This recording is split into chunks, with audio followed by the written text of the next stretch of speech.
semangatnya itu kita akuin serius. Ya semangatnya tim-tim kita walaupun silam satu, tapi saya suka dengan anak-anak kita begitu semangat, begitu sportif. Itu baru sebulan loh latihan kita itu. Saya yakin dan percaya 1 tahun saja Prabowo Mole tampil latihan terus, saya kira berimbang dengan Sriwijaya. Wah, yakin kita. Prabowo Mole itu di mana, Pak? Apa? Kesulitannya di mana tim kita? Kok nggak apa tadi kita salah teknik, kita kalau oporan kita kalah karena beliau pemain tekniknya tinggi, semestinya kita tadi main long pass, main umpan-umpan panjang saja sudah baik, cuma kita main tik-tak di bawah ya kalah kita, teknik mereka jauh lebih tinggi. Semestinya tadi long, kalau main long tadi yakin lah kecolongan juga akhirnya nanti. Pesan untuk pemain kita, Pak? Ya butuh kita latihan terus lah anak-anak kita. Insya Allah kita harus semangat. Wali kota aja umur 58 tahun bisa main 2 kali 45 menit.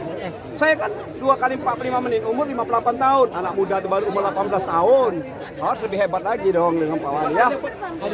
Wah, ini Beto tendangannya tadi sungguh. Tapi tendangan aku tadi kalau keepernya bukan Sriwijaya FC gol rasanya. Pak, jadi tim kebanggaan kita harus berani maju terus, Pak. Majulah, harus. Ada ini kita tidak maju, tampil dah.